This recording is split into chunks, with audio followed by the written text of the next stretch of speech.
자, 화면 공유를 하겠습니다.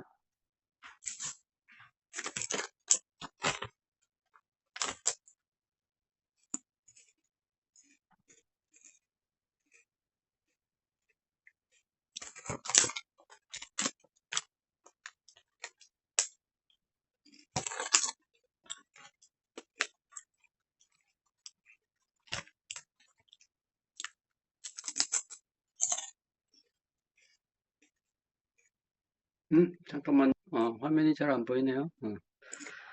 잠깐만요.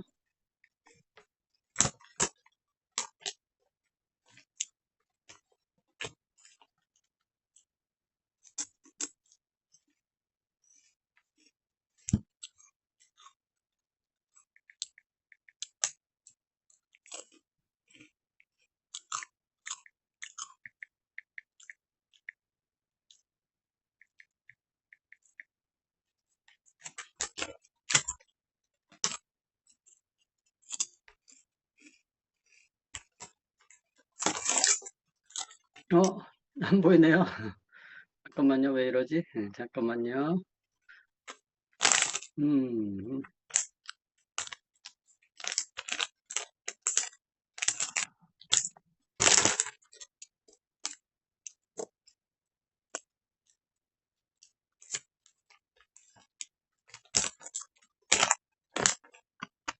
화면이 두 개 떠 있어서 잠깐만요. 네, 아유, 죄송합니다.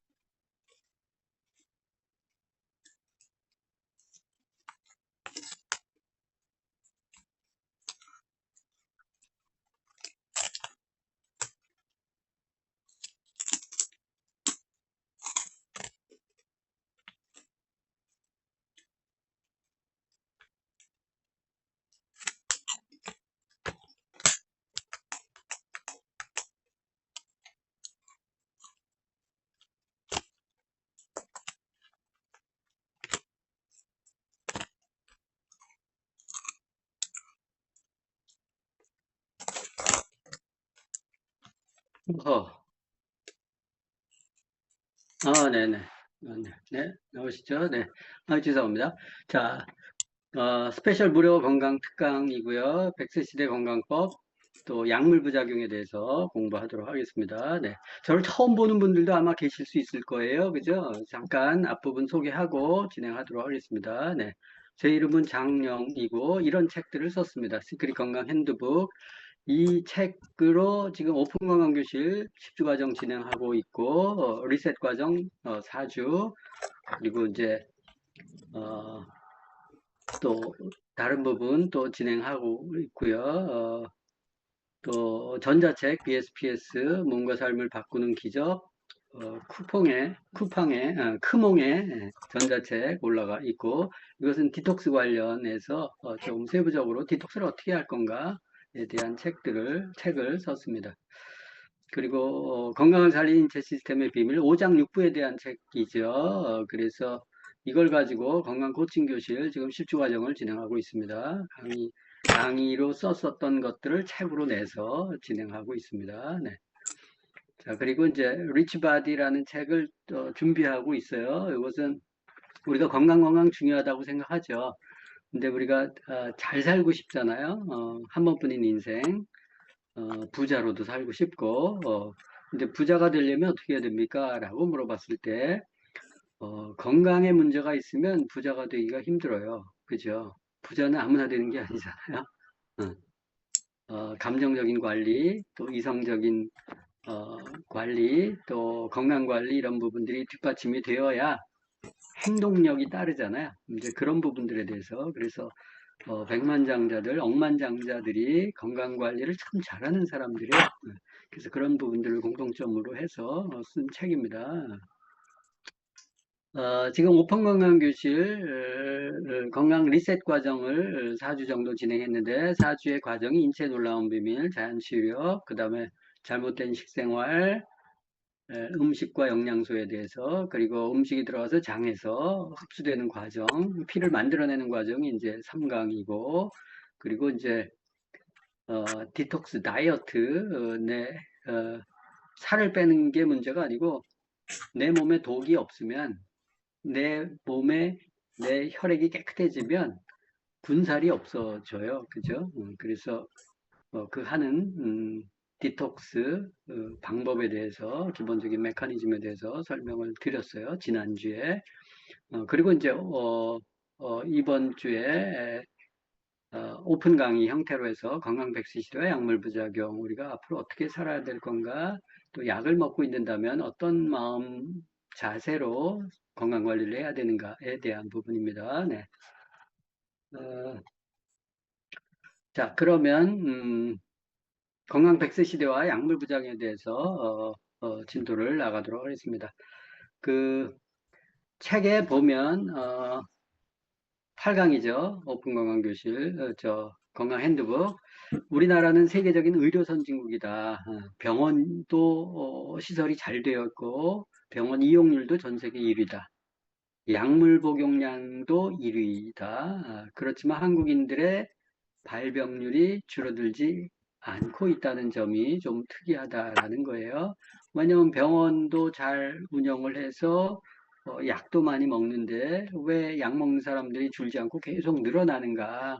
음, 어, 약으로 병을 고칠 수 없기 때문이 아닌가라는 거예요. 그래서 실제 약으로 병을 고칠 수 없는 것이 아니라 그 병으로 고착시키고 또 약물 부작용에 의해서 또 다른 병들을 양산하고 있는 실태이죠. 그래서 약을 한 주먹씩 나이 들면 먹게 되는 건데 이렇게 약물이 우리 몸에 어떻게 병을 일으키는지 한번 살펴볼 필요가 있겠다라는 관점에서 공부하도록 하겠습니다.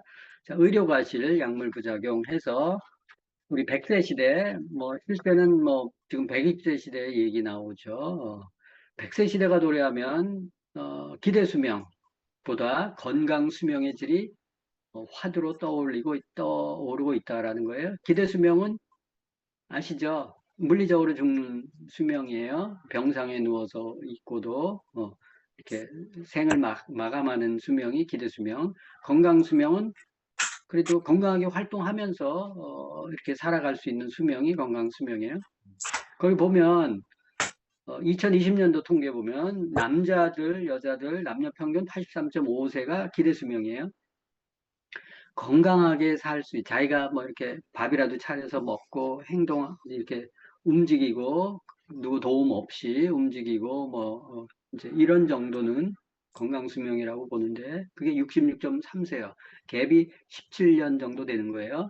그럼 17년 동안은 질병을 앓으면서 이렇게 자기가 스스로 삶을 꾸려가는데 힘든 시간이 17년이라는 거예요. 기대 수명이 지금 얼마라고요? 83세. 조금 몰라도 지금 85세 정도고 100세 시대가 오면 이 건강 수명이 어떻게 될까? 늘어날까요? 획기적으로? 건강 수명은 별로 늘어나지 않아요. 제가 다음에 통계를 다시 보여드릴게요. 그래서 죽을 때까지 뭐 이렇게 물리적인 수명 늘려봐야 100세까지 산다 해도 골골하면서 사는 게 30년이다. 이러면 골치 아프잖아요. 그죠? 근데 기대 수명은 점점 길어져요. 건강 수명은 별로 늘지 않고.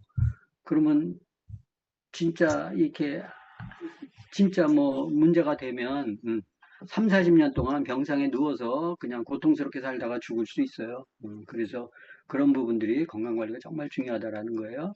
여기 통계에 보면 우리나라가 전 세계에서 가장 빠르게 고령화되는 국가 중에 하나예요. 음. 근데 오른쪽에 보면 건강 수명은 기대 수명만큼 늘지 않는다 해서 이 파란색으로 되어 있는 게 건강 수명이에요. 2012년도 65세, 65세, 2016년 64세, 뭐, 그거 왔다 갔다 하잖아요. 65세에서 왔다 갔다 하잖아요. 시간이 지나면서 기대 수명은 조금씩 늘잖아요, 계속. 근데 건강 수명은 거의 제자리예요. 그럼 기대 수명이 90세, 100세, 120세 이렇게 되면 건강 수명도 따라 올라야 되는데 건강 수명이 별로 올라가질 않아요. 그럼 그 갭이 지금 17년인데 30년, 40년 되면 그 삶이 삶일까요? 그죠? 사회를 피폐화하고 본인 인생도 엉망이지만 주변 사람들의 인생도 엉망이 되고 사회도 엉망이 될 거예요. 그죠? 그래서 건강 수명 굉장히 중요하다라는 거예요. 자, 이제는 질병의 예방과 관리가 더 중요하다. 그 과거에는 세균성 질환이 많아서 병원에서 좀 이렇게 항생제나 약물로 고칠 수 있는 부분들이 좀 있었어요. 근데 현재는 만성 질환이 많다. 만성 질환은 고혈압, 당뇨, 고지혈증, 암, 우울증, 불면증 이런 것도 있죠. 약 평생 먹는 거, 약을 몇 번 복용해서 낫는 병이 아니기 때문에 평생 약을 먹으라고 하죠. 평생 약을 먹으라는 것은 고친다, 못 고친다, 못 고친다는 거예요. 근데 그 약만 먹어서 유지가 되면 괜찮은데 그 약의 합병증 때문에 약수가 자꾸 늘어나요. 그래서 노인들 보면 병약한 사람들 보면 약을 한 뭉따씩 이렇게 먹고 살잖아요. 그죠? 그래도 그런 거 먹고 사는 거 보면 참 대단한 건데. 예. 그, 이게 만성질환은 혈액이 탁해서 생긴 병이에요.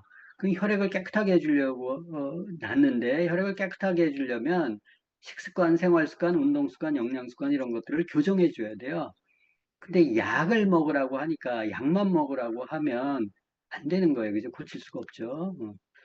그 약을 통해서 이제 병원에 의존해서 이제 질병에 걸리면 병원에 의존해서 이렇게 많이들 다니죠.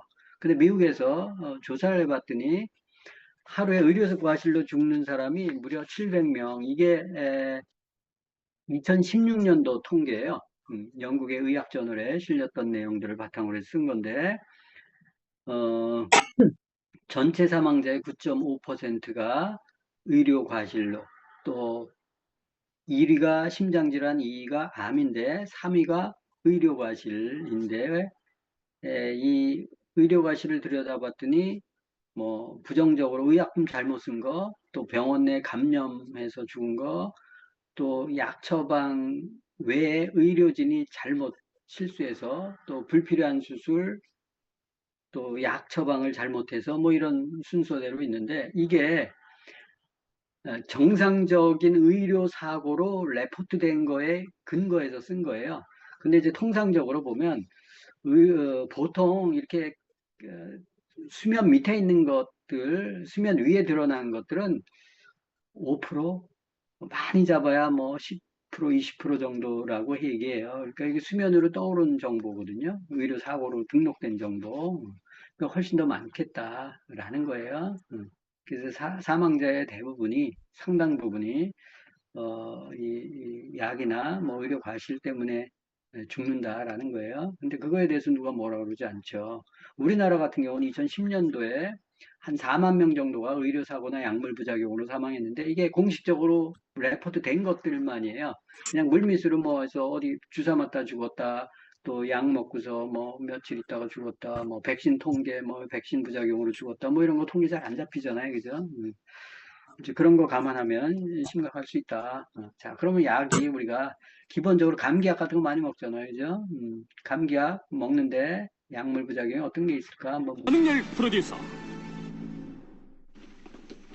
2006년 안산의 한 대학병원 스티븐스 존슨 증후군 진단을 받은 환자가 한 달째 입원 중입니다.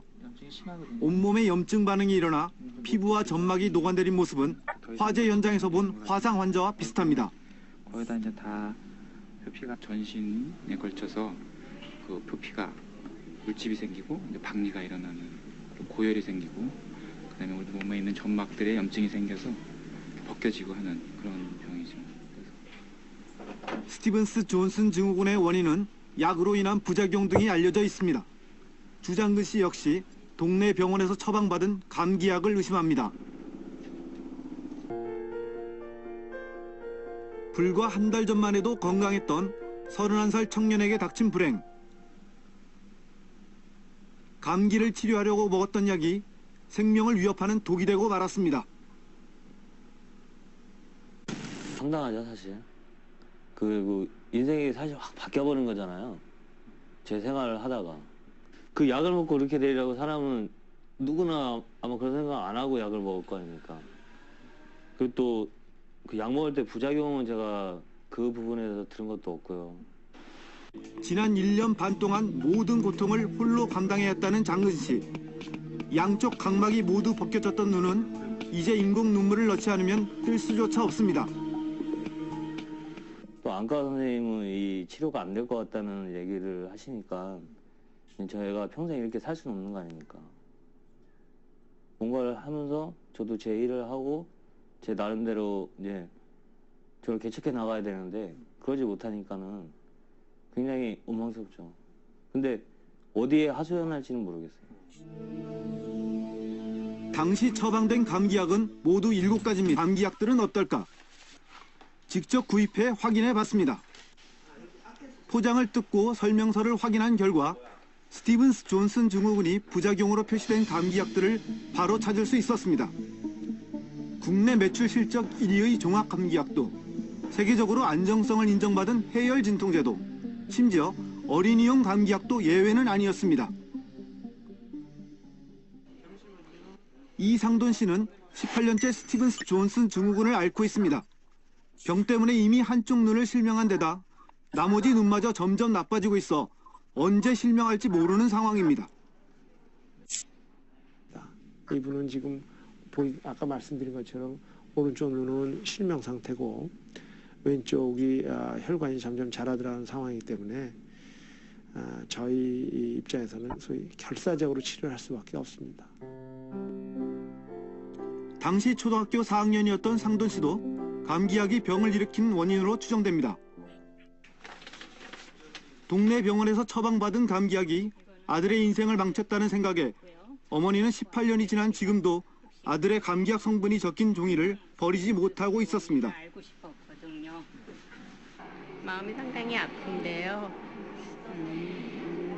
저로 인해서 그런 것 같은 생각이 들어갖고 하여튼 제가 할 수 있는 한은 최선을 다하고 싶어져요. 왜 어머니 때문이라고 생각하세요? 글쎄 제가 병원에서 약을 먹은 것도 저로 인해서 그런 거고 또 혹시 체질적으로 그런 거였대도 마음이 아프죠 뭐. 실명을 막아보려고 최근엔 항암제까지 투여한 상황. 이 과정에서 항암제의 독성 때문에 몸에도 문제가 생겼습니다. 방광에 출혈이 일어나면서 그 속에 고인 핏덩어리들을 제거하는 수술만 지난 2달간 20여 차례 진행됐습니다. 지난 5년간 5개 대학병원에 내원한 환자 94만여 명 중 136명이 스티븐스 존슨 증후군 진단을 받았습니다. 남녀노소를 가리지 않고 환자가 발생해 누구도 약물 부작용의 위험에서 자유롭지 못합니다.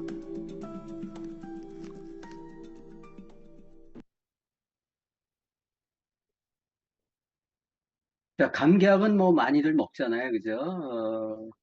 감기약이 얼마나 도움이 될지는 모르겠지만 보통 감기는 그죠? 세균성이 아니고 바이러스성이기 때문에 약이 없는데도 불구하고 약을 먹다가 이제 저렇게 되는 경우들이 있어요. 스티븐 존스 증후군 되게 유명한 약물 부작용이에요. 대표적으로. 그래서 저런 것들이 소염제나 해열제나 진통제나 뭐 이런 부분들에도 있을 수 있기 때문에 조심해서 먹어야 되고요. 왜 저런 일이 벌어질까? 라는 거예요. 우리가 뭐 인체와 자연치료학에서 배웠지만 감기가 일어나면 외부의 세균이나 바이러스의 공격을 받으면 열이 나잖아요. 그죠? 근데 열이 나면 무조건 나쁘다 해서 해열제를 먹이죠. 전체적인 메커니즘으로 보면 열이 올려야 세균이나 바이러스의 침입을 막고 누그러뜨리고 그리고 백혈구의 힘을 활성화시키기 때문에 좋은 건데 그래서 이제 현대의학은 그렇게 체온도 또 정해놓고 온도가 높아지면 나쁜 거다 무조건 낮추고 혈압도 무조건 높으면 낮추고 혈당도 높으면 낮추고 뭐 이런 형태의 기계적으로 보기 때문에 그래서 이제 그런 부분들 때문에 의료 사고들이 많이 일어난다라는 것들이죠. 그리고 이제 병원에서는 질병의 원인이 되는 잘못된 식습관이나 생활 환경을 바꾸는데 노력을 기울이지 않고 고가의 의료 장비나 의약품, 수술에 의존해 돈이 되는 치료만 하려고 한다라는 거를 이제 얘기하고 있어요. 실제 상황이 그렇고 병원 운영해야 되니까 또 제약회사들 역시 마찬가지로 돈이 안 되죠, 그죠? 식습관, 생활습관, 운동습관, 영양습관 교정해 줘봐야 돈을 벌 수가 없어요. 그래서 제약회사들은 돈이 되는 단기 치료나 연구에 투자를 집중할 수밖에 없다. 그리고 이 제약회사의 영향을 받는 병원은 제약회사의 주도하에 운영이 되기 때문에 끌려다닐 수밖에 없다라는 게 현실적인 상황이에요. 그래서 여러분들이 저런 약물을 복용할 때 조심해서 해야 되겠죠, 그죠?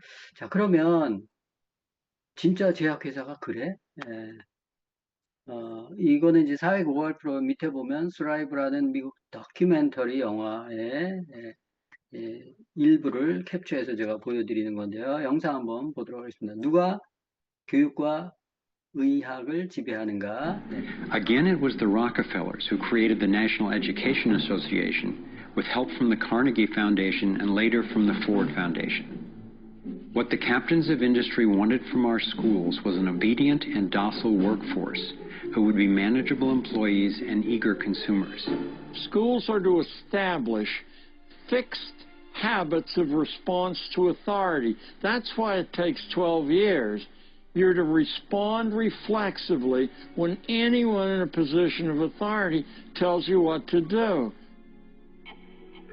Like education, health is yet another area dominated by big money and corporations. The American Medical Association, for example, is largely funded by the Rockefellers, who use their funding to influence AMA research and decision-making. The average MD in 4 years of medical school takes one course in nutrition, 2.5 hours in many cases, and the materials used, the curriculum materials, are supplied by the National Dairy Council and the National Livestock and Meat Board and other industries, including the Sugar Association, with products to sell that actually undermine our health in the first place. Unfortunately, the way the system of medicine is set up, medical education is primarily, funded by pharmaceutical companies. So there's a motive to make and sell as many drugs as possible. It's also a very time-effective way of making money for the physician, for the pharmaceutical company, for the whole medical establishment. But it's really perpetuating the problems it was meant to alleviate. Side effects may include nausea, dry mouth, and constipation. Decreases in white blood cells, which can be serious. Sexual side effects, diarrhea, nausea, and sleepiness can lead to coma or death. How far will these forces go to make a profit? Would they actually suppress cures for diseases the way they've suppressed free energy technology? Sadly, my research has shown me the answer is yes. One well-documented example is the case of Dr. Royal Rife. In the 1920s, Dr. Rife invented the most advanced microscopes of his time. He also developed a new technique he called coordinative resonance, which was apparently able to destroy cancerous tumors as well as viruses. In 1934, in clinical trials affiliated with the University of Southern California, Rife's treatment was tested on 16 terminally ill cancer patients. Within 3 months, they were all successfully cured. Soon after, a lab testing Rife's technology was burned down and a frivolous lawsuit was filed. Through the efforts of Morris Fishbein, head of the Journal of the American Medical Association, Rife was essentially shut down and ruined, his brilliant and promising work all but forgotten. It was really hard for me to consider that someone might actually be suppressing cures. And cancer has run through my family like a raging river. I found out that it's all about patents. If a pharmaceutical company can patent and make money from treatment, especially one that we have to keep on using, then that's what we get. Otherwise, we don't even hear about it. It's not just Rife who got shut down. Reen Case had an old Indian Ojibwe formula that was effective. Harry Hoxsey and Max Gerson had natural remedies that worked. But you know, if you go and you look them up, the AMA makes them sound like complete quacks. And that's where following the money has been so helpful, because the same powers who control the AMA and their research and funding control the pharmaceuticals. So there's a multi-trillion-dollar financial incentive to suppress cures that can't be patented. Knowing that cures exist has not taken away the anguish I feel from losing so many people I love to cancer. it's given me something really satisfying to do with the pain. And I believe when we take the love and devotion that we have for everyone who's died and who will die unnecessarily and direct it to developing and getting these cures out to people who need them, we can break this cancer legacy and heal. 네, 나중에 뭐 유튜브에 보면 스라이브라고 이렇게 치시면 그 영화가 나와요. 그래서 그 한번 시간 되시면 보시면 좋을 것 같고 이 프로그램은 이제 전 세계 권력 집단들이 우리의 삶을 어떻게 지배하고 있는가 사회 고발 프로그램이에요. 건강 분야, 의학, 금융, 에너지, 식품 산업 뭐 이런 부분에서 그 권력 집단들이 어떻게 영향력을 행사하고 기득권을 유지하고 그리고 돈을 벌어 들이는가 뭐 이런 부분들에 대해서 고발한 프로그램이에요. 근데 이제 의학이나 교육 부분, 그래서 아까 공교육도 목적 자체가 고분고분한 인력을 양성해서 기업들이 쓰기 좋은 인력을 양성하는 게 공교육의 목적이다. 뭐 이런 무시무시한 얘기들이 나오죠. 의과대학은 철저하게 제약회사의 어떤 커리큘럼에 의해 제약회사의 도움을 받기 때문에 병원 자체가 이제 그쪽에서 만들어주는 가이드대로 인력들이 양성이 된다 이렇게 생각하시면은 돼요. 병원이나 뭐 이 제약회사가 자선단체가 아니잖아요, 그죠? 영리단체이기 때문에 그렇게 가는데 인간의 생명을 담보로 해서 하기 때문에 저런 윤리나 도덕적인 부분들이 좀 더 경각심을 가지고 들여다볼 필요는 있겠다라는 생각이 들고 아까 말기암 환자들 뭐 지금도 암 못 고치는데 1920년대에 로얄 라이프 박사라는 분이 이제 그렇게 우수한 기술을 갖고 있었는데 16명의 말기암 환자를 다 고쳤단 말이에요. 3개월 완치했는데 실험실이 불이 나고 미국 의학협회에 고발을 받아서 이렇게 사장됐다고 얘기하죠. 이제 저런 부분들이 있죠, 그죠? 그래서 그런 부분들을 잘 들여다볼 필요는 있다, 여러분들 생각하고 그 다음에 이제 약물이 아까 제약회사에서 끊임없이 팔아야 되기 때문에 약을 먹고 딱 나면 더 이상 수요가 없기 때문에 매출이 일어나지 않죠. 그럼 제약회사를 운영할 수 없어요. 그래서 완전히 나을 수 있는 약을 만드지는 않는다라는 거예요. 무서운 얘기죠. 첫째, 부작용이 없는 약은 없다. 의사 처방전 없이 약국에서 바로 살 수 있는 일반 약조차도 위험. 아까 보셨잖아요. 감기약. 늘상적으로 먹는 감기약인데, 그죠? 처방 없이도 먹는 감기약 안전하다고 먹는데 그렇지 않을 수 있다. 두 번째는 약 복용을 가능한 피하라. 부득이한 경우는 시판된 지 몇 년이요? 적어도 5년 이상 된 약을 사야 된다는 거예요. 그 안에 어떤 일들이 벌어질지 모른다는 거예요. 그죠? 대부분 쥐실험이나 뭐 사람을 대상으로 한 실험으로 한 것들이 드물기 때문에 안전성이 입증되지 않았어요. 5년 이내에 들어가는 약이 너무나 많죠. 그죠? 부작용이 면서 그리고 이제 뭐 서울대 약물관리센터 정보에 의하면 약물 부작용 1위가 항생제, 2위가 조영제, 3위가 항암제. 다 무시무시한 것들이죠.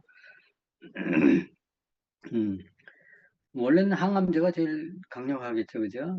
근데 이제 뭐 어떤 집단 모수에 따라서 저렇게 나온 것 같은데 이 항생제는 여러분들 아시다시피 이제는 더 이상 허가가 나지 않죠. 항생제가 1987년부터는 허가가 나지 않아요. 항생제 자체가 듣지 않기 때문에 그렇습니다. 네. 그 약, 내가 먹고 있는 약이 뭔지 모르겠다. 그러면 kimsonline.co.kr에 이렇게 가시면 약 이름 몰라도 돼요. 약 모양 하얀색이다, 동그랗다, 거기에 글씨가 CK 써 있다. 그걸 이렇게 집어넣으면 약 이름이 툭 튀어나와요. 그럼 그 약 이름을 네이버나 구글에 딱 치면 약물에 대한 정보들이 좀 나오거든요. 그래서 그런 것들을 보고 부작용이 뭔지. 그래서 약 먹은 다음에 약간 증상이 있으면 보시고 해당되면 당장 멈추셔야 돼요. 미련하게 자꾸 이렇게 한두 번 더 먹다 보면 아주 치명적일 수 있어요. 아까 그 부작용처럼, 그 젊은 총각처럼 그 인생이 뭐가 돼요? 약 한 번 잘못 먹고. 그 나이 어린 학생들도 그렇고, 그래서 그게 누구한테나 있을 수 있는 일이기 때문에 특히 감기약 필요 없는 약을 왜 먹습니까? 그거를. 응? 참. 한 번에 3종류 이상의 약을 처방하는 의사는 믿지 말고 5종류 이상의 약을 한꺼번에 먹는 행위는 상당히 위험하다고 누누이 아까 6개 강조한다. 처방했다 그랬잖아요. 약은 독이다. 모든 약에는 부작용의 위험이 있다. 소량을 단기간 복용하는 정도라면 간이나 신장이 약의 독성을 처리해주는 경우가 많지만 약의 복용이 습관화되면 틀림없이 부작용이 나타난다. 심지어 별 생각 없이 먹고 있는 시판 중인 감기약조차 부작용이 나타나기도 한다. 부작용이 아니라 주작용이다. 실명, 목숨을 앗아가는 폐렴 등 심각한 약해가 일어나고 있는데도 어둠 속에 묻혀버리는 것은 의사나 제약회사가 병사라고 거짓 보고를 하거나 환자 측도 약의 부작용이라고는 생각하지 못하기 때문이다. 미국에서 의사들에게 지지를 받고 있는 의사의 규칙이라는 책에서 특히 인상적인 것이 약에 대한 경고이다. 먹는 약의 수가 늘어나면 부작용은 기하급수적으로 증가한다. 모든 약의 사용을 중단하기 어렵다면 최대한 약을 줄여라. 네, 약에 살이 되지 않는 방법. 약은 독이잖아요. 왜냐면 약을 먹으면 많이 먹으면 죽잖아요, 번에 그죠? 그래서 그 조그만 한 알 약, 뭐 반 알 먹어라, 뭐 이렇게 두 알, 세 알 이렇게 먹으면 쇼크가 오고 그럴 정도로 독약인데, 그죠? 그걸 안 먹으면 죽을 것처럼 생각하는 게 그게 중독이에요, 그죠? 그래서 약을 임시적으로만 처방해서 쓸 수 있어야지, 그거를 보약처럼 계속 주구장창 먹으면 부작용이 없을 수가 없겠죠, 그죠? 그게 피가 돼요, 살이 돼요, 그죠? 그래서 약을 최소화하는 게 필요하다라는 거예요. 약이 필요한 사람이 있을 수 있을 거예요. 그렇지만 그거에 목숨 걸지 말아라는 거예요. 자, 그 의사는 환자가 몸이 아프다고 해도 두통이 있어요. 근데 이렇게 뭐 CT 촬영이나 MRI 촬영을 해서 보여지지 않으면 질병으로 인정받지 않는다. 그러면 뭐 두통약 뭐 이렇게 저 진통제 같은 것만 처방하고 말죠. 나는 아파 죽겠는데, 그죠? 혈액 내에 독소가 있으면 물리적으로 혈관의 어떤 상태라든가 뭐 두개골의 상태나 그런 것들이 문제가 되지 않으면 기능적인 부분을 알 수가 없어요. 그런 첨단 장비라 할지라도 그 안에 혈액 성분을 분석을 해요. 뭐 그 안에 호르몬 상태를 알아낼 수 있어요. 뭐 알아낼 수 있는 게 별로 없어요. 그래서 첨단 장비에 물리적으로 나타나지 않으면 알아낼 수가 없기 때문에 그런 거에는 한계가 있죠. 첨단 의료 장비가 다 알아내나요? 그래서 그렇고 이제 여기 보면 저도 이제 공부하면서 조금 놀란 사실인데 우리가 엑스레이는 방사선, CT 방사선 이런 것 때문에 위험하다고 알았는데 초음파 검사 안전하다고 얘기하잖아요, 그죠? 근데 실제 이쪽에 전문 서적이나 이런 것들을 보면 초음파도 안전하지 않다. 태아가 사산될 위험성이 6배나 높다라고 얘기를 해요. 이게 이 고주파가 DNA, 세포의 DNA와 세포막을 손상시킬 수 있기 때문이다라는 거예요. 이 반복 검사하는 게 나쁘다고 해요. 그래서 이 지침에도 초음파 검사가 우리 이 음파잖아요. 음파인데 우리가 가청 영역이 20에서 20kHz래요. 가청 영역이. 근데 이제 초음파를 쏴서 안에 이제 그 심장은 2 내지 3MHz, 복부는 지방층이 있기 때문에 좀 두꺼워서 좀 더 3 내지 5MHz, 유방은 지방이 많이 있잖아요, 그죠? 그래서 세부적으로 보려면 더 센 초음파를 쓴다고 얘기해요. 제가 쭉 찾아봤는데 이거는 안 나타나더라고요. 임신하고 임신부는 지방층이 높을 거 아니에요, 그죠? 그리고 태아도 있고 하니까 그 안에 모양을 보려면 좀 정교하게 봐야 되잖아요. 그래서 저 초음파가 더 높이 들어가지 않을까 이렇게 하면서 뭐 초음파 이렇게 쏘는 장비가 있는 것 같아요. 그 데시벨 조절하면서. 그래서 이렇게 뭐 갑상선이나 이런 건 좀 얕은 부분이기 때문에 간담, 췌장 뭐 이런 거는 야치 보기 때문에 초음파를 저렇게 많이 쏘지 않는다고 얘기해요. 그래서 조심하시라고요. 그냥 안전하지 않다. 그리고 매뉴얼에도 이게 의료 검사 목적 아니면 쓰지 말아라 이렇게 돼 있어요. 그러니까 뭐 초음파 검사해가지고 애가 어떻게 됐는지 궁금해가지고 자꾸 들여다보고 하는데 아니에요. 근데 그렇게 얘기해도 뭐 다들 하더라고요. 앨범도 찍고 뭐 그러던데 하여튼 알아서 하십시오. 자, CT 촬영.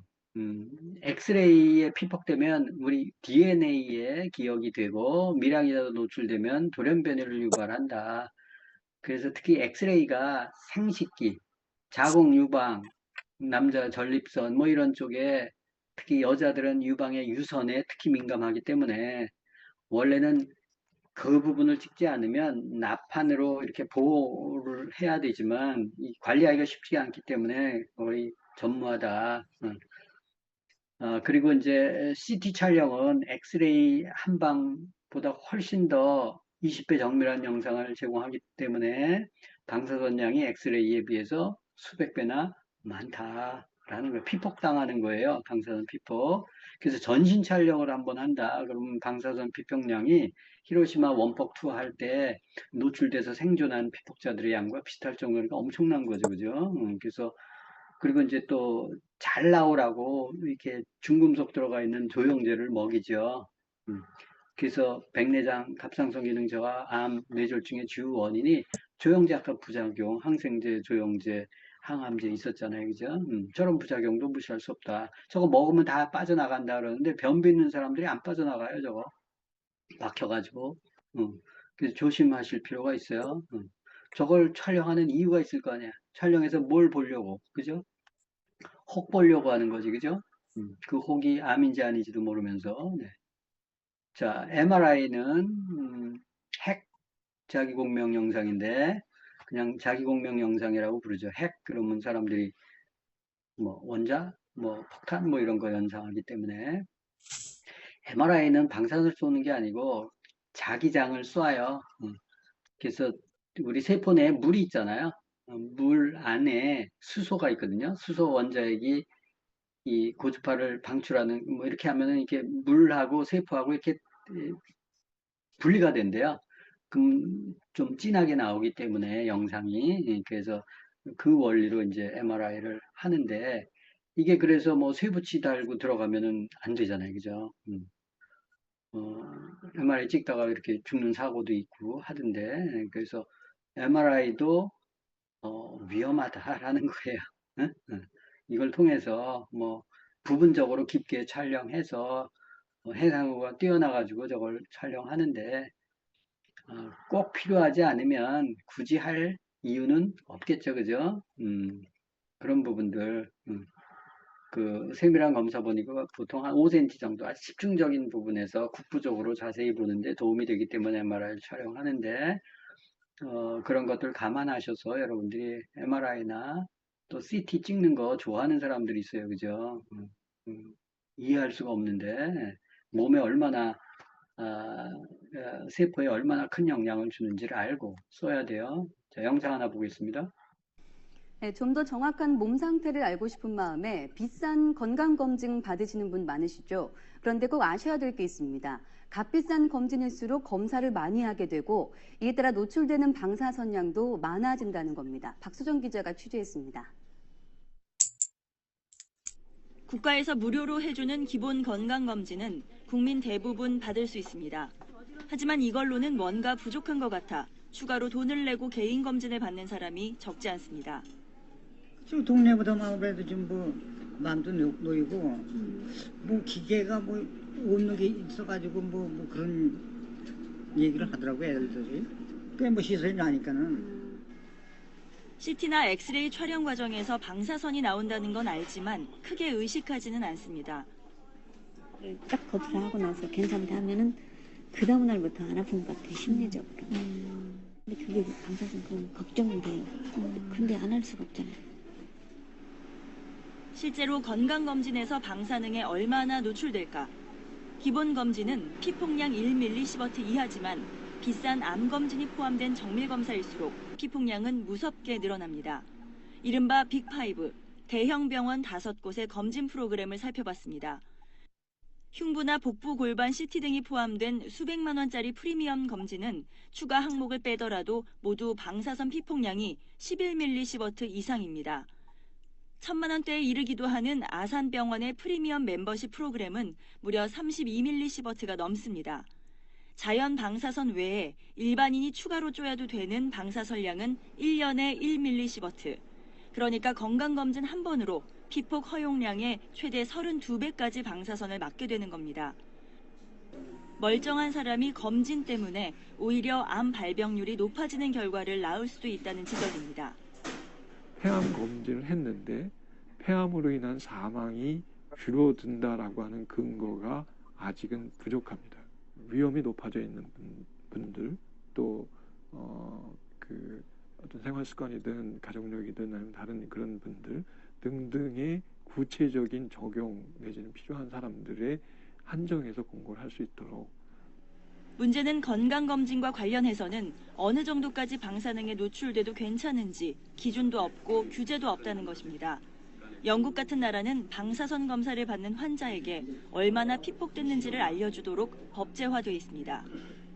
의료기관이 개인별 방사선 피폭량을 관리하고 방사선의 위험에 대해서 고지할 의무를 부과하는 등 제도적 장치가 시급하게 마련돼야 합니다. 올 정기국회에 관련법 개정안을 제출할 계획입니다. 방사선 기술의 발달이 세밀한 질병 진단에 기여한 부분은 분명히 있습니다. 하지만 아무런 의심 없이 건강검진을 받는 국민들이 방사능 피해를 불필요하게 입지 않도록 합당한 기준과 규제를 마련하는 일은 더 이상 미뤄서는 안 됩니다. YTN 박소정입니다. 네, 그래서 저런 검진 같은 것들을 즐겨 받으시면 안 된다는 거예요. 보통 이제 첨단 장비 같은 경우 이렇게 보면 고성능이라고 하는 CT, MRI 이런 영상 진단 장비들이 혹 발견하려고 종량의 크기 최소 5mm 이상, 1cm 반 정도 5mm죠. 되어야 식별이 가능하다. 근데 이제 그렇게 해서 발견해낸 혹이나 협착이 볼 수는 있지만, 발견할 수는 있지만 그게 악성인지 양성인지는 모른다라는 거예요. 그래서 또 협진을 해서 뭐 이렇게 조직 검사하고 뭐 그런 과정들을 해내는데, 하여튼 그런 부분들을 알려고 애쓰고, 그래서 종양 크기가 있으면 뭐 이제 진단받고 또 악성인지 약성인지 뭐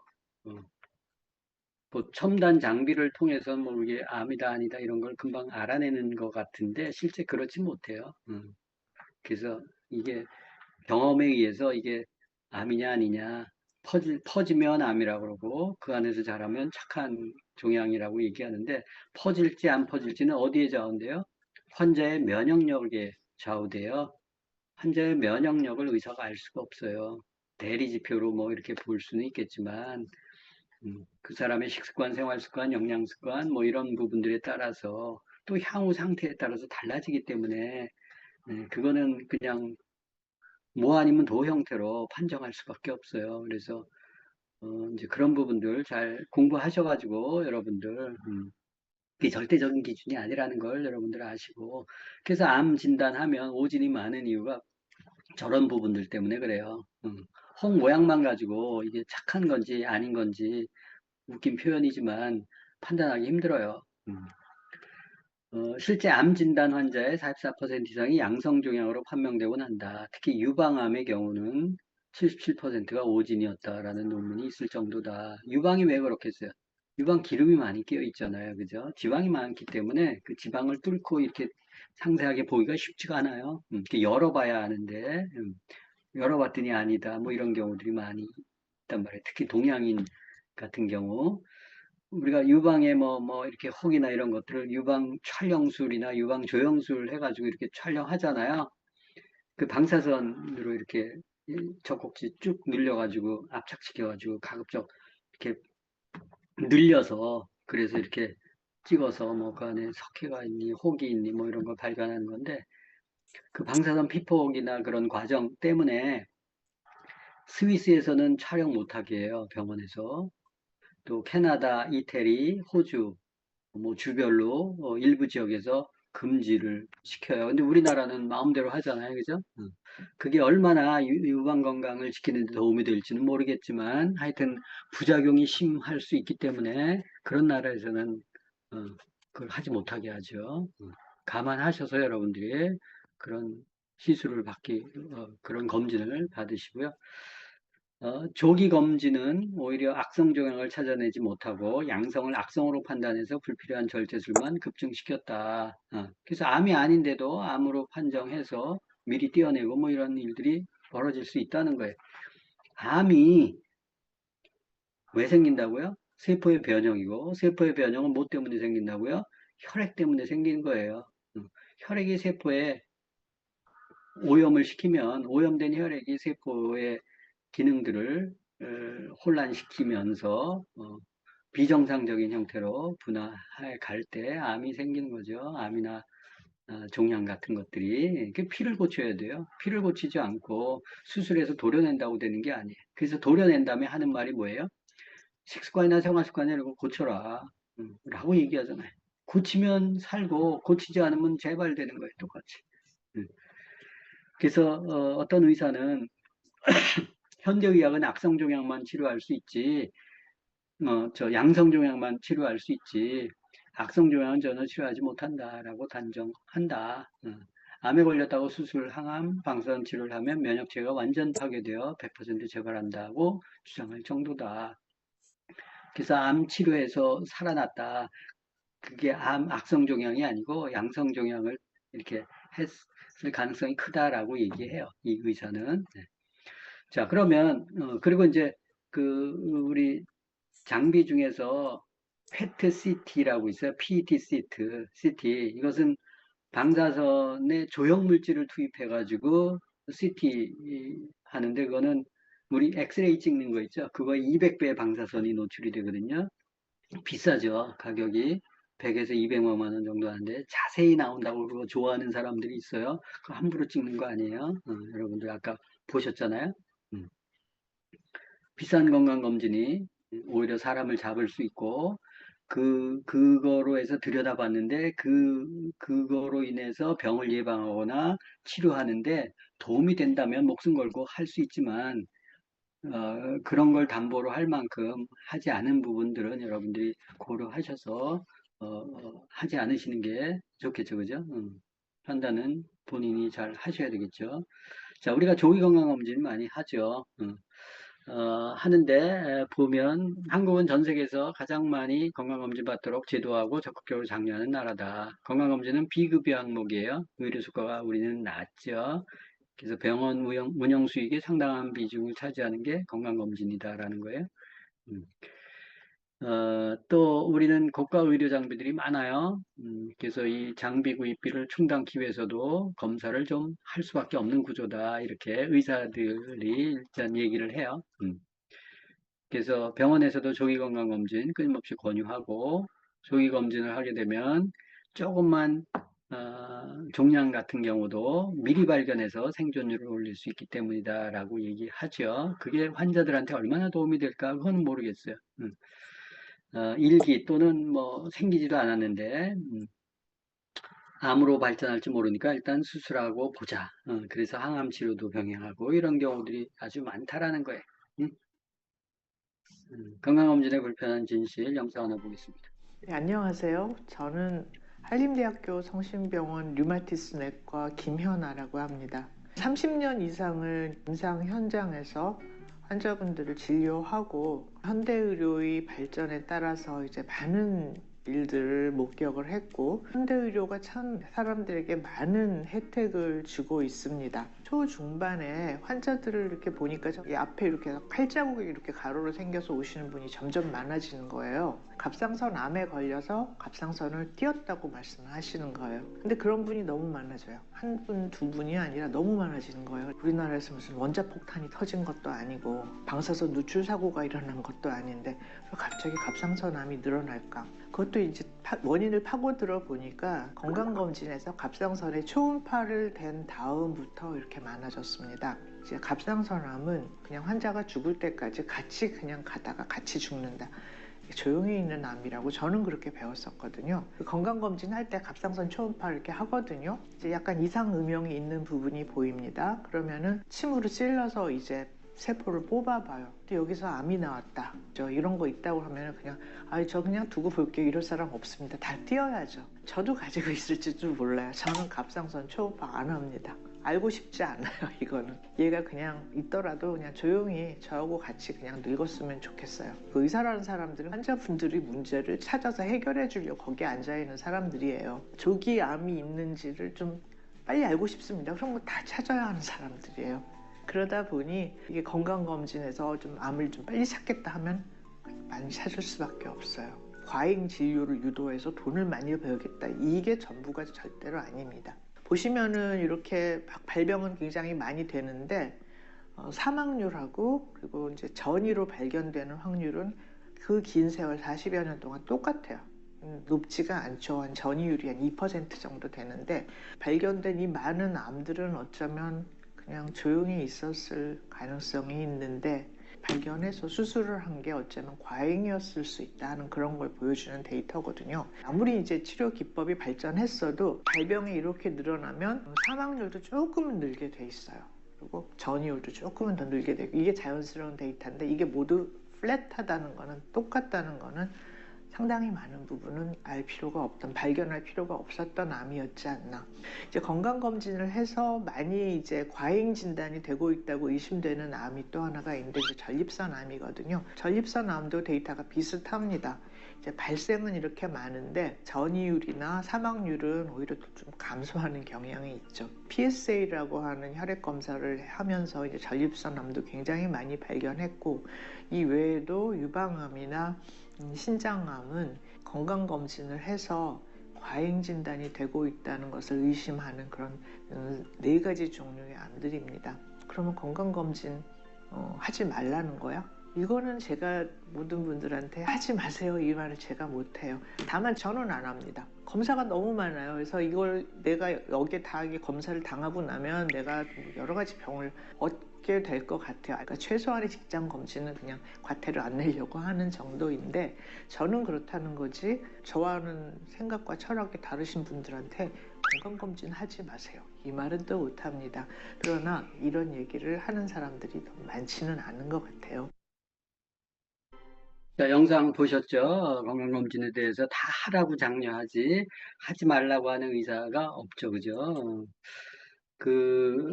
이런 책이 있는데요. 건강검진의 거짓말. 일본의 건강클리닉 원장인 미스마사라는 분이 책을 썼는데, 책의 내용에 보면, 첫째, 왜 하지 말라 하냐. 건강검진을 받게 되면 불필요한 약을 먹을 수 있다. 아까 방금 전에 김현아 의사 그분이 얘기했듯이, 과잉 이렇게 해서 찾아내려고 하니까 그냥 죽을 때까지 별 일 없는데 그걸 구태여 찾아내가지고 할 필요가 있겠냐. 이제 그런 것들이 많다라고 얘기했잖아요. 그죠? 갑상선, 전립선, 그리고 유방, 신장 뭐 이런 부분들은 그 대리 지표 같은 것들을 이렇게 개발해서 그걸 가지고 했더니 암 환자가 확 늘어나는데 죽는 사망률은 거의 별로 없다라는 거 아니에요. 변동이 없다라는 거 아니에요. 그죠? 그런 것들. 둘째는 받지 않아도 될 수술을 받을 수 있다. 그렇잖아요. 아까 종양 떼내는 거, 그죠? 죽을 때까지 갖고 있는 건데, 그 암 때문에 죽는 게 아닌데, 이제 그런 것들, 혹 때문에 죽는 게 아닌데, 이제. 셋째는 건강검진을 받잖아요. 그럼 여러분들 받으면 어때요? 일주일, 2주일 뒤에 결과가 나오잖아요. 그때 마음이 편해요? 불편해요? 불편하죠. 받아가지고 불편하죠. 그죠? 이제 그런 부분들 때문에 더 오히려 문제가 될 수 있다라고 얘기해요. 이 건강검진을 잘 받아가지고 수명이 연장된 게 아니다. 의학의 발달로 수명이 연장된 게 아니고 실제 수명 연장은 위생보건, 공중위생과 영양이 개선된 결과로 나타난 거다라는 거예요. 그래서 이제 많은 현대인들이 정기적으로 병원 가서 검진하고 약 처방받아서 먹으면 장수할 것이라고 꿈꿔요. 그러니까 맨날 정기적으로 병원 가가지고 치료받고 검진하고 약 한 보따리 받다 오고 약을 하루라도 빼먹으면 큰일 날 것처럼 들고 다니잖아요. 그죠? 맹신하잖아요. 이게 매스컴에 의해서 잘못 길러진 신념이에요. 여러분들 배우셨지만 우리 몸은 30조 개의 세포로 되어 있고 그 세포는 피를 먹고 살아요. 그 약이 피에 좋으냐고요. 그죠? 화학 물질이 있기 때문에 약을 최소한 먹지 않고 건강한 게 좋잖아요. 약을 먹으면서 건강한 게 좋아요? 근데 그 약의 후유증 때문에 나중에 문제가 될 수 있다라는 거예요. 자, 덴마크 의료진들이 꽤 오랫동안 연구조사를 했어요. 18만 명 이상을 대상으로 해서 건강검진을 받은 제도가 사람들의 질병을 예방하거나 사망률을 감소시켰냐라는 연구 자료인데요. 한번 보세요. 영상 보도록 하겠습니다. 건강검진에 들어가.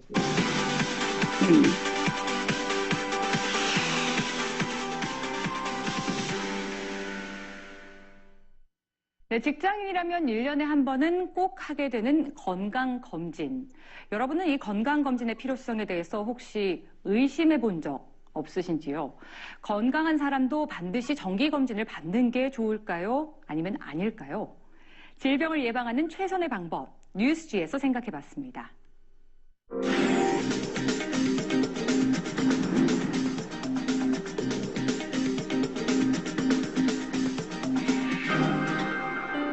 (2012년) 덴마크의 연구진은 건강검진의 필요성에 의문을 제기하는 파격적인 보고서를 발표했습니다.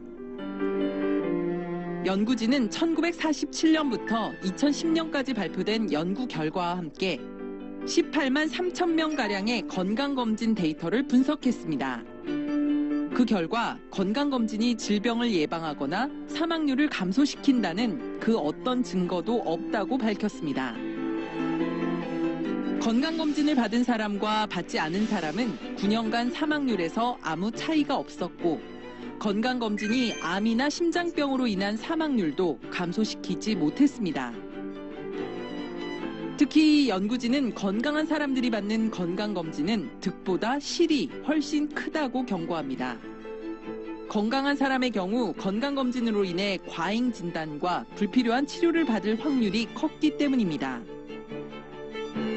질병을 예방하려면 건강검진보다는 생활습관에 투자하는 것이 현명할 것입니다.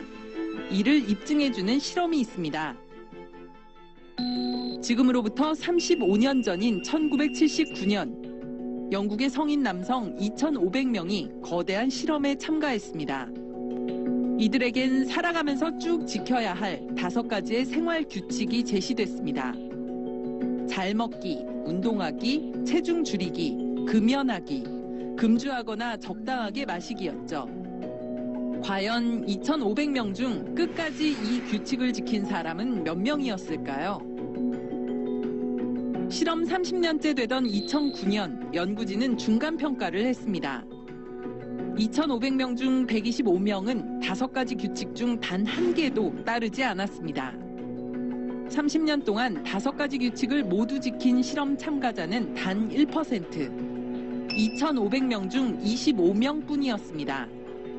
끝까지 규칙을 지킨 1%는 암, 당뇨, 심장병, 치매 등에 걸릴 위험이 다른 실험 참가자들에 비해 현저히 낮았습니다.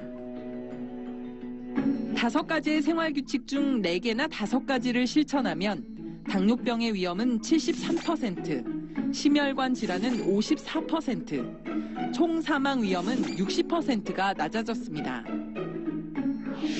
연구진은 5가지 생활 규칙 중 가장 효과가 있는 습관으로 운동을 꼽았습니다.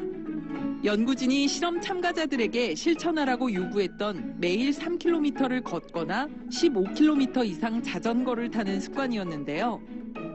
이 운동 하나만 실천해도 치매 위험이 36%가 감소했습니다. 건강검진의 질병 예방, 사망률 감소 효과보다 월등히 높은 수치입니다. 여러분은 건강을 위해 지금 당장 무엇을 하고 싶으신가요? 자, 여러분들 건강검진 보셨죠? 데이터. 건강검진에 목숨 걸지 마시라고요. 건강검진을 통해서 알아낼 수 있는 정보가 한정이 되어 있고, 건강검진에서 당신 건강합니다 하면 마음이 편해요. 그 데이터가 잘못될 수도 있어요. 그죠? 보시면 아시겠지만 잘 먹기, 운동하기, 체중 조절하기, 금연, 금주 5가지 지킨 사람이 2,500명 중에서 1%뿐이 안 되네요. 25명. 그죠?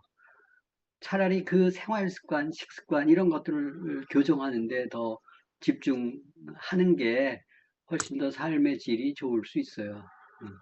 그냥 엉망으로 살다가 그냥 건강검진 해가지고 건강합니다.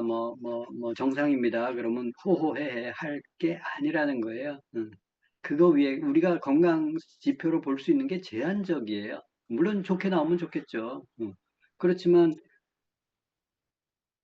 내가 안 좋아지는 과정에 있는 건지 좋아지는 과정에 있는 건지도 모르는 상태고 그래서 그거보다는 식습관, 생활습관, 운동습관 이런 부분들을 잡는 게 더 중요하다. 운동이 제일 중요하다고 얘기했잖아요. 왜 운동이 그랬을까요? 운동하는 사람은 나머지도 지킬 가능성이 커요.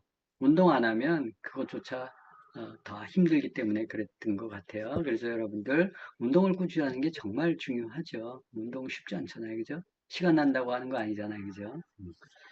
자, 약물 치료보다 질병의 예방이 중요하다. 그래서 지금 보셨던 바와 같이 약물도 위험해요. 감기약조차도 그렇고 드러내지 않은 것들이 얼마나 많이 있겠어요. 독극물인데 많이 먹으면 죽는데 부작용이 심한데 현재 병원 시스템 우리가 생각하는 것만큼 안전하지 않다. 특히 약물요법은 의사들이 가장 선호할 수밖에 없는 치료법이에요. 그래서 부작용이 없는 영양요법 같은 것들이 피를 맑게 하고 좋게 하는 영양요법 같은 게 있잖아요. 그죠? 그럼 비타민이나 영양제 같은 거 이렇게 물론 이렇게 믿을 수 없는 것들도 있지만 그 과다 복용하면 간에 안 좋다라고 얘기를 해요. 근데 제가 건강식품이나 이런 기능식품 이런 것들은 한 주먹씩 먹어도 죽지 않기 때문에 그래야 건강식품으로 나와요. 그런 거 한 주먹씩 먹어서 죽게 되면 그건 약으로 등재될 수밖에 없거든요. 근데 이런 얘기를 해요. 그 건강식품에 대해서 얼마나 아는지 그 사람들이 약에 대해서는 알 거예요. 그죠? 근데 건강식품이나 영양제에 대해서는 공부하지 않으면 몰라요. 그래서 실상은 약만큼 간에 안 좋은 것도 찾아보기 힘들죠. 고혈압, 당뇨, 이런 혈액을 건드리는 거, 고지혈증 약, 이게 간에 좋냐고요. 신장에 좋냐고. 그 약 뒤에 보면 부작용이 맨 그런 거 있죠. 그래서 3개월 이상 먹으면 검진하십시오. 간 검사하십시오. 신장 검사하십시오. 이런 검사하라고 쭉 나오잖아요. 근데 검사하는 사람이 있냐고요. 아니잖아요. 그죠? 어떤 약은 3개월 이상 먹지 마세요. 이렇게 되어 있어요. 그러니까 3개월씩 처방하고 또 다음에서 3개월씩 처방하고 이렇게 병원에서 하는 거예요. 6개월 처방을 못 하기 때문에.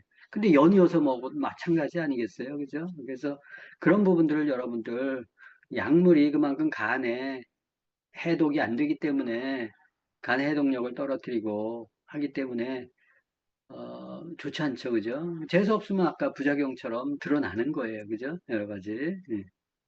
그래서 조심하시고 약을 내가 먹고 있다 그러면 창피한 줄 알아야 돼요. 그걸 그렇게 오래 보약처럼 먹냐고 비련하게 그 수치에 연연해서 공부해가지고 약을 줄일 생각을 하고 약에 의존하지 않고 건강을 유지할 수 있는 생각을 하셔야 된다는 거예요. 그래서 이런 공부들이 필요해요. 그렇지 않으면 계속 그냥 약 먹는 게 내 건강을 지켜주겠지 해서 죽을 때까지 그걸 먹잖아요. 그죠?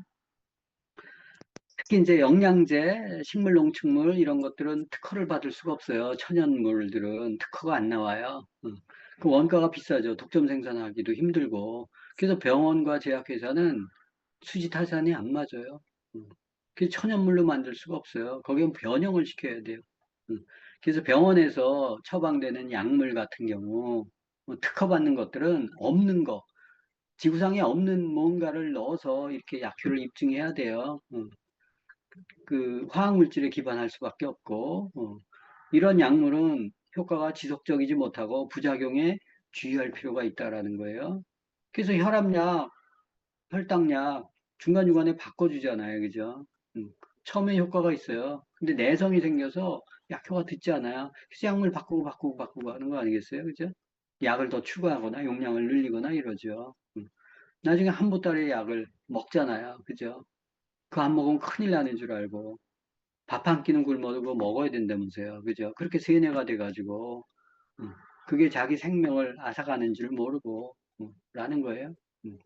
그래서 이런 약물요법 부작용에 대해서 반성하고 고민하는 의사들이 최근에 많아졌어요. 다행스럽게.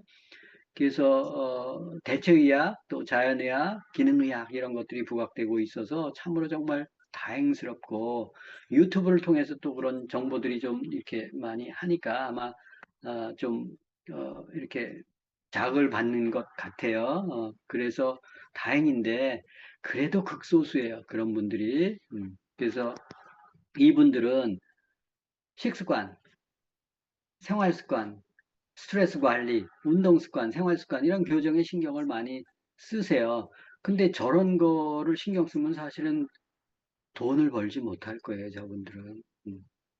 일상에 잘못된 식습관, 생활 습관, 운동 습관 이거 교정해줘서 약물 처방하지 않고 그렇게 해서 수가 얼마나 받을 수 있을지 모르겠어요, 그죠? 그래서 그 약물을 처방하는 것보다 피를 깨끗하게 하는 식생활 습관을 고쳐주는 게 더 사실은 생명을 구하는 일이거든요.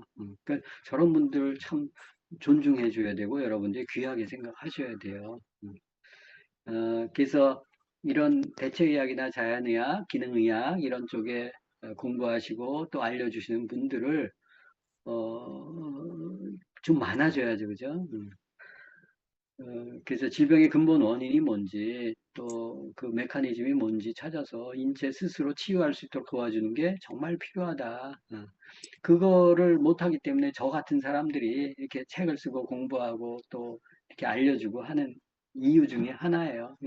병원에 또 의사분들이 이런 것들 생업을 그만두고 이 일을 할 수가 없어요. 이제는 또 기술이 발전하면서 AI 개인 맞춤 헬스케어 시대가 도래했다. 그래서 우리 현재 건강검진제도 문제 있는 거 아시잖아요. 건강검진 받으면 어떤 생각이 드는가? 수치 이해하기 힘들죠? 내 건강 상태와 위치를 알 수 있나요? 그냥 뭐 수치 딱 해놓고 정상이 어디고 당신은 어디다라는 것만 알잖아요. 그죠? 그 건강검진 분석 서비스에 만족하세요? 수치에 벗어나면 추가 진단, 뭐 혈압 다시 체크하십시오, 당뇨 다시 체크하십시오 이러고 그 안에 경계에 있거나 뭐 그러면 그냥 그렇죠, 그죠? 방치된 경우가 많다. 그렇다면 약을 먹도록. 건강검진을 하면 약 먹기 위해서 건강검진 시키는 거예요, 그죠?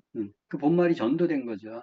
예방 목적으로 사용되어야 되지만 환자 찾아내서 약 복용시킬 사람들을 복용시켜서 질병을 고착화해서 건강검진 제도가 병원 매출을 높여주는 마케팅 창구로 쓰여지고 있다는 게 참 서글픈 일이에요. 그죠? 그래서 병원 환자가 갈수록 늘어나. 건강보험 재정자가 갈수록 커지고.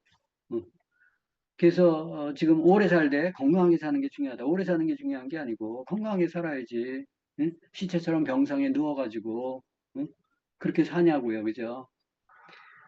얼마나 언제까지 건강하게 사느냐가 여러분 삶의 질이 달라질 수 있기 때문에 더 중요하다는 거예요. 예전보다. 수명이 길어졌기 때문에. 그래서 건강한 삶을 살기 위해서 여러분들 미리미리 건강한 생활 습관을 만들어 가야 돼요.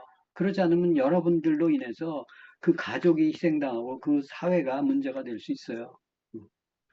내 건강 상태를 알아야죠. 내 건강 위험 요인을 정확히 아는 게 중요하다. 근데 현재 건강검진 제도로는 한계가 있다. 나라도 재정적자로 호덕호덕된다. 갈수록 더 큰일 났다. 그래서 정부에서는 이렇게 하면 안 되겠다 해서 스스로 국민들이 건강한 삶을 살 수 있도록 적극 장려하고 있는데 그 중에 하나가 AI 건강검진 시스템 보급이에요.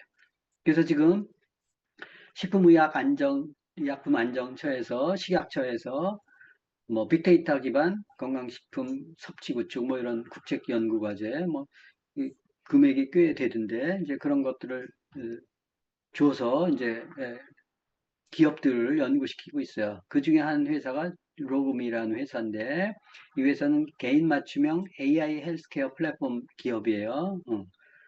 아메이하고 공동해서 웰리스랩이라는 건강 그 플랫폼 건강 진단 플랫폼을 구축했어요. 그래서 오픈 예정이라고 했는데 오픈을 일단 했어요. 10월 22일 날 한 2주 전쯤 됐죠.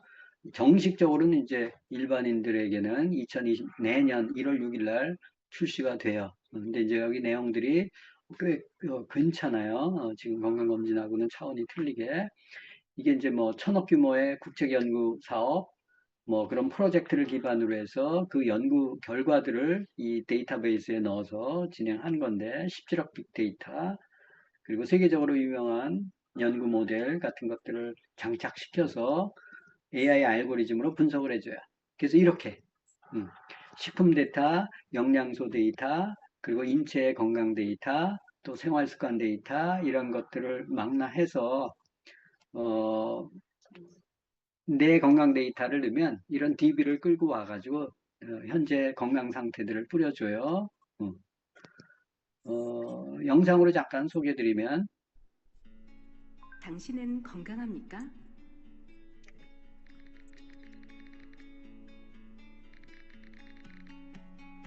그렇다면 당신은 얼마나 건강합니까? 언제까지 건강할까요? 얼마나, 언제까지 건강하냐에 따라 당신의 미래가 달라집니다. 전생에 동안 지속되는 건강한 삶을 위해서는 미리미리 건강한 생활 습관을 만들어가야 합니다. 그러기 위해서는 먼저 자신의 건강 상태와 건강 위험 요인을 정확히 아는 것이 중요합니다. 그 시작을 마이 웰리스 랩이 함께합니다. 마이 웰리스 랩은 1000억 규모의 국책 연구 사업인 유전자 동의보관 프로젝트를 포함한 다양한 연구를 축적한 17억 빅데이터와 세계적인 응용과학 연구소인 TNO의 연구 모델을 기반으로 개발한 AI 알고리즘으로 분석됩니다. 주요 건강검진 정보와 생활습관 정보를 통해 분석한 만성질환 관련 지수와 노화 관련 지수를 기준으로 나의 건강 위치와 노화 속도를 정확히 알려줍니다. 그리고 집중적으로 관리해야 할 영역을 파악하여 생활 습관을 건강하게 바꿀 수 있도록 도와줍니다. 건강 수준을 정확히 알려주고 생활 습관 성형을 도와주는 마이 웰리스 랩. 당신이 원하는 건강한 삶, 당신이 만들어가세요. 개인 맞춤 웰리스 관리 플랫폼 마이 웰리스 랩. 여기 이제 건강 검진 정보, 여러분들 1년마다 또는 2년마다 한 번씩 받는 정보들이 있죠. 그리고 이제 생활 습관 정보 같은 것들을 집어넣어요. 수면 습관, 뭐 음식 습관, 또 뭐 이런 여러 가지 생활 습관 이런 것들. 그 정보를 통해서 분석한 만성질환 관련 지수, 노화 관련 지수, 또 근육 관련 지수 이런 것들을 토대로 해서 당신의 건강 상태가 만성질환 관련 지수는 몇 점입니다. 노화 관련 지수는 몇 점입니다. 근육 관련 지수는 몇 점입니다. 라고 해서 상대평가를 해서 그 연령대별로 몇 등, 몇 등, 몇 등, 몇 퍼센트에 듭니다. 뭐 이런 것들. 당신의 노화 속도는 1배입니다. 1.5배로 늙어가고 있습니다. 0.95, 뭐 이런 식으로 노화 속도까지 알려줘요. 그래서 또 집중적으로 내가 어디가 위험한가, 심혈관계 쪽이 문제인가, 혈당 쪽이 문제인가, 또 관절 쪽이 문제인가, 뇌 쪽이 문제인가, 뭐 이런 식으로 해서 그 인과관계를 분석해서 또 생활 습관, 또 식습관 이런 것들을 바꿔줄 수 있고 운동 습관까지 이렇게 가이드 해주는 앱이에요. 이게 이제 궁극적으로는 식사 먹은 거 그리고 우리 마이크로바이옴 분석한 정보까지 연결해서 이렇게 1:1 맞춤 건강 솔루션을 제공할 거라고 해요. 그러면 건강이나 의료 지식이 없는 일반인들도 의사 못지않게 건강 관리하는데 도움을 받을 수 있어요. 그래서 앞으로는 이제 이런 AI 기술을 활용한 개인 건강 맞춤형 이런 플랫폼을 통해서 건강 관리를 받을 수 있는 시대가 올 거예요. 지금 이미 왔고 눈앞에 와 있습니다. 그래서 이런 것들을 활용하시면 건강을 하는데 굉장히 도움이 되실 거예요. 여기 보면 이런 표들이 나오죠. 이게 웰리스 랩에 나오는 표예요. 근육 밸런스 지수, 또 만성 질환 억제하는 거, 노화 억제해서 그 3차원으로 나오고 위치가 어딘지, 내 위치가 현재 이렇게 뿌려줘요. 건강 데이터 그러면 혈액 지표 우리 검사하잖아요. 혈액 지표 중에서 다 쓰는 게 아니고 일부만 써요. 그리고 신체 계측, 키, 몸무게 뭐 이런 것들, 또 생활 습관, 건강 습관, 건강 설문 이런 것들, 그 설문 같은 건 적고 생활 습관도 내가 적고 신체 계측과 혈액 지표는 건강 DB에서 끌어와요. 병원에서 여러분들 하시잖아요.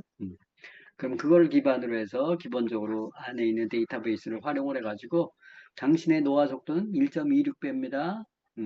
그리고 당신은 빨간불, 노란불, 파란불 해서 좋은 영역, 좀 중간에 좀 조심해야 될 영역, 특별히 신경 써야 될 영역 해가지고 신호등을 뿌려줘요. 그래서 그리고 그거를 기반으로 해서 이거에 좋아지려면 어떻게 해야 됩니다. 식습관 어떻게 해야 되고 운동 습관 어떻게 해야 되고 잠은 어떻게 해야 되고 뭐 이런 부분들을 알려줘요.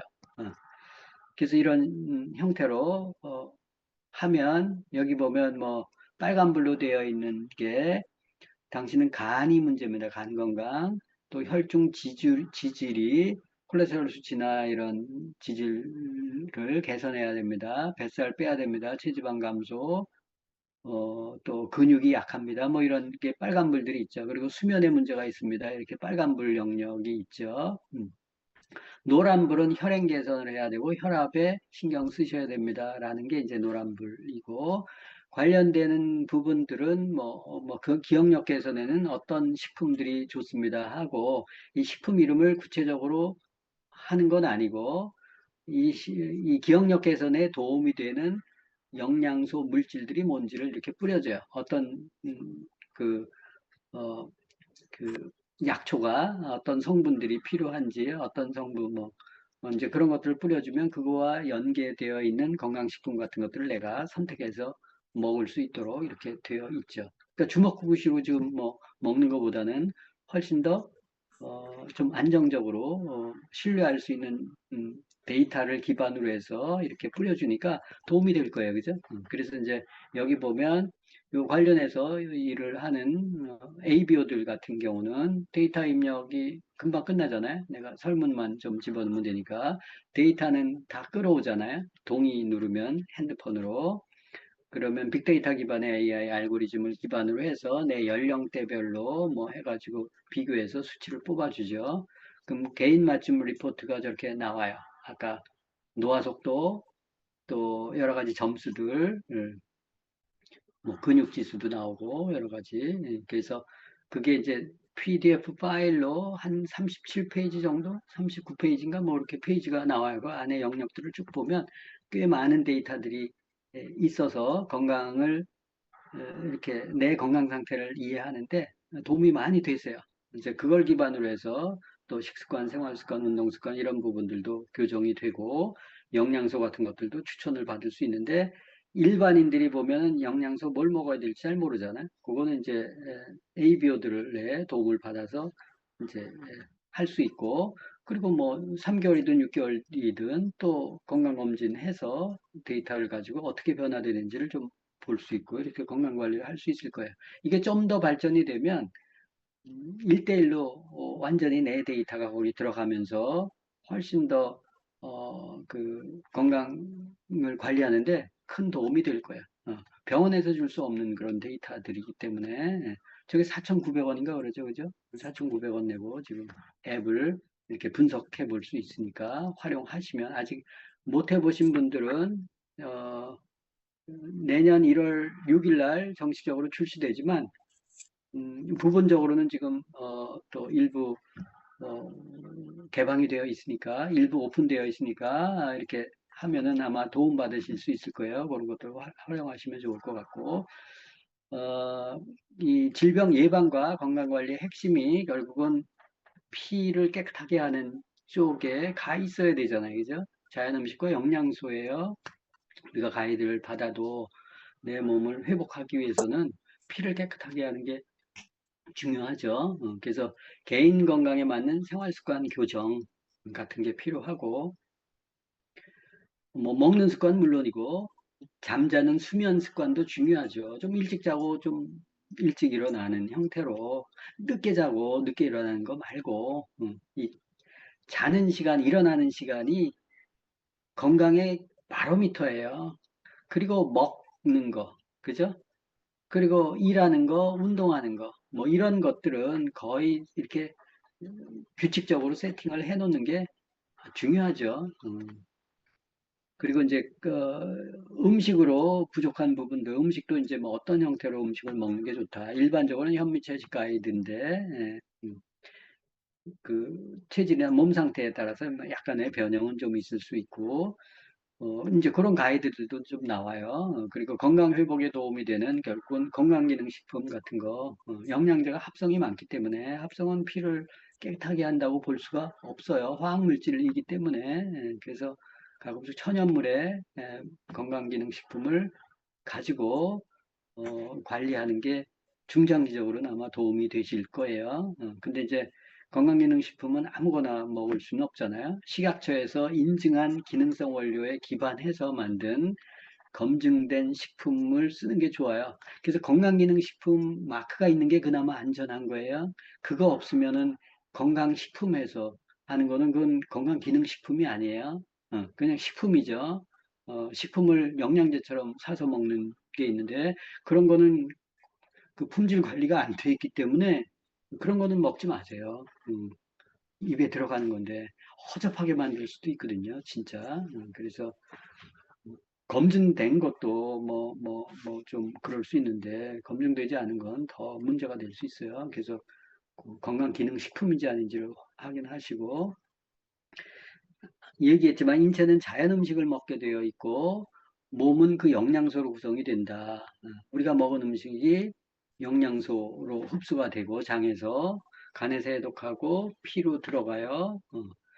그래서 그 피가 세포를 먹여 살리죠. 그 세포가 오장육부를 형성을 하기 때문에 오장육부의 기능이 문제가 되면 세포가 문제가 된 거고 세포는 혈액 때문에 그렇고 혈액은 음식 때문에 그렇죠. 그죠?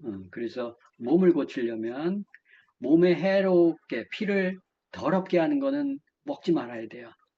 그리고 호흡도 하지 말아야 돼. 그 피부에 바르지도 말아야 돼.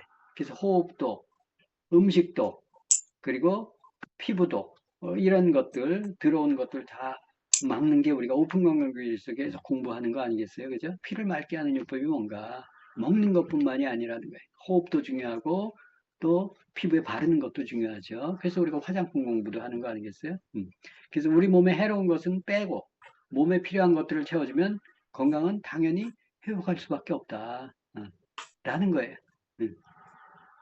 근데 우리가 먹고 있는 음식들이 피가 되는데 산성비, 토양오염 이런 것들 때문에 환경 문제로 오염이 심각하다. 그래서 GMO도 많고 또 패스트푸드 같은 거 범람하고 사서 먹는 문화, 방부제, 발색제 이런 유해 화학물질로 범벅이 되어 있다. 그래서 제대로 된 음식을 먹기 쉽지 않다. 보니까 유기농 채소 과일 뭐 30가지 이상 먹어야 된다 뭐 그렇게 얘기하는데 이론적으로 또 얼굴만한 크기의 접시 5접시 이상 먹어야 되는데 그렇게 먹을 수 있는 사람이 어디 있어요, 그죠? 현실적으로 무리고 할 수도 없지. 그래서 부득불 검증된 천연 원료의 건강기능식품을 적절히 활용하는 게 필요하다. 제가 일반적으로 제약회사에서 막 양산하는 그런 거 권하지 않고 천연 원료의 건강기능식품 식약처에서 인정한 그런 것들을 쓰시는 게 그나마 안전한데 그럼 어떤 기준으로 선택을 하는가 보시면 어떤 영양제 또 어떤 건강기능식품을 선택하는 게 좋을까? 첫째, 원료가 좋아야죠. 그죠? 안전한 원료, 천연 원료, 유기농 원료가 좋겠죠. 더 좋은 건 자사농장을 가지고 직접 유기농 수준 이상으로 재배하는가? 그리고 이 천연물, 식물 영양소가 다양하게 들어가 있어야 돼. 이 식물 영양소는 화학적으로 합성해낼 수 있어요? 없어요? 못 만들어내요. 지금 기술이 없기 때문에 성분이 뭔지 모르기 때문에. 근데 그 빨갛고 노랗고 하얗고 검었고 보라색이고 이런 게 영양 효과, 항산 효과가 훨씬 더 크다는 거 아니겠어요? 그죠? 그런 영양 농축물, 식물 농축물들이 그대로 들어가 있는 식품을 먹는 게 좋겠죠. 그 원가도 비쌀 거 아니에요, 그죠? 근데 화학적인 건 그런 게 없어요. 그리고 자체 연구시설, 첨단 생산 설비, 또 씨앗에서 종자에서부터 완제품까지 품질 관리를 하면 너무나 좋겠죠, 그죠? 요새 GMO 변형된 원료로 하는 것들도 많은데 또 한국인의 영양 상태에 반영됐으면 좋겠다. 오랜 역사와 명성을 가진 신뢰할 만한 회사가 좋겠다라는 거예요. 제 양심을 걸고 당연히 이런 기준에 잘못된 게 있어요. 잘못된 거 있으면 얘기해 보세요. 이 기준에 맞는 건강기능식품은 여러분들이 믿고 드세요. 그게 어떤 거든지 간에 이 기준에 맞으면 그런 것들을 혹시 못 고르시겠다 그러면 영상 하나 보여줄 테니까 그 영상을 보고 참고하시기 바랍니다. 영상 하나 보겠습니다.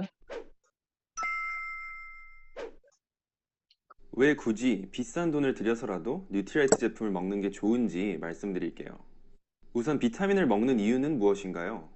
바쁜 일상생활에서 음식만으론 충분히 채워주지 못하는 영양소를 편리하게 보충하기 위해서예요. 따라서 비타민의 선택 기준은 얼만큼 효과적으로 영양소를 보충할 수 있는지, 그리고 얼마나 안전한지예요. 플라시보 효과라고 있죠. 막연하게 좋아질 것이라는 믿음과 기대감 덕분에 실제로 호전되는 반응이에요.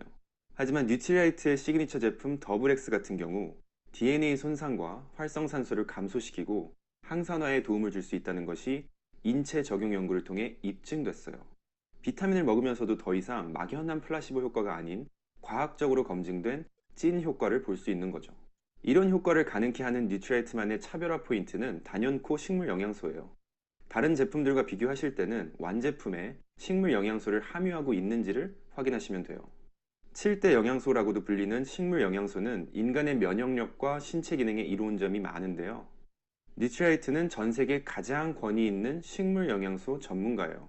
식물을 연구하고 제초제나 살충제를 전혀 사용하지 않는 자사 유기농 농장에서 직접 원료를 재배하고 제조 및 포장까지 모두 관리하고 있어요. 제품에 어떠한 문제가 생기더라도 한 기업이 모두 책임질 수 있는 안전한 시스템이죠. 또한 각 나라마다 음식 문화와 식습관이 모두 다르기 때문에 영양 결핍의 차이가 있을 수 있는데요. 뉴트리라이트 제품은 국가별로 영양소 함유량이 달라요.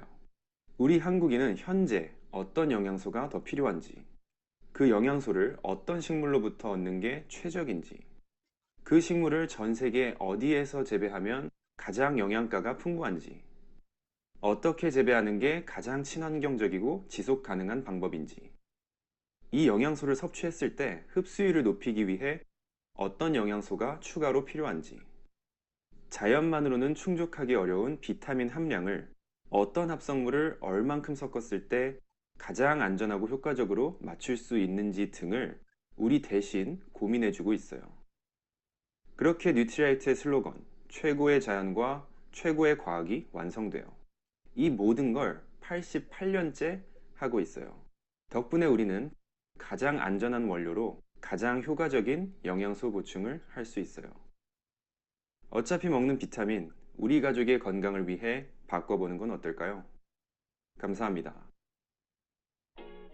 자, 그래서 우리 피를 맑게 하는 데 있어서 중요한 게 이제 음식인데 음식만 가지고는 하기 힘들고 뭔가를 먹어야 되는데 뭐 광고나 선전들이 굉장히 많죠. 근데 정말 믿을 수 있는 브랜드가 뭔가 어떤 회사께 좋은가 아까 그 기준에 입각해서 5가지 기준에 입각해서 맞는 것들이 있으시면 여러분들이 이거 이외에라도 있으시면 드시면 좋을 것 같고 혹시 그런 이 뉴트라이트보다 더 좋은 안전한 회사가 있으면 브랜드가 있으면 저한테 정보를 좀 주시면 저도 이 기회를 통해서 소개시켜 드릴 용의가 있습니다. 네. 제가 이렇게 봤을 때는 하여튼 이 회사가 가장 믿을만하고 안전하기 때문에 지금 90년, 34년도에 회사가 생겼죠. 뉴트라이트. 지금 한 91년째인데 진행하고 있어요. 마지막으로 제가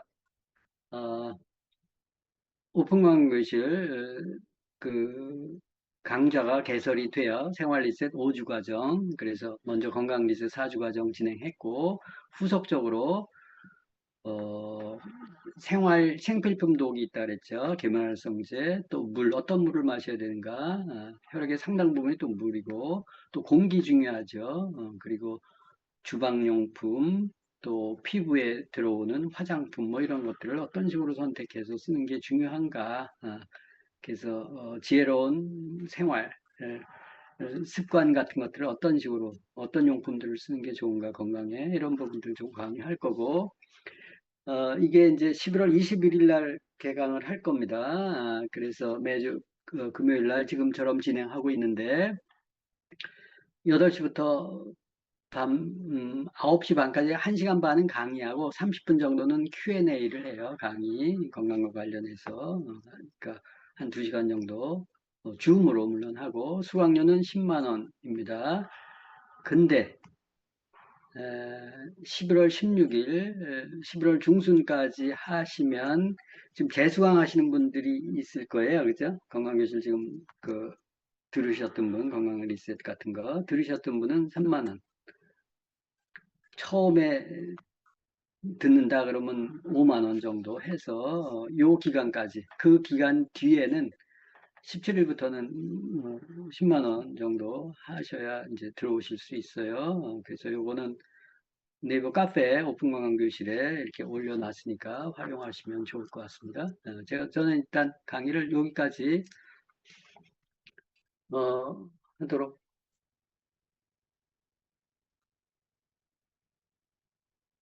하고요.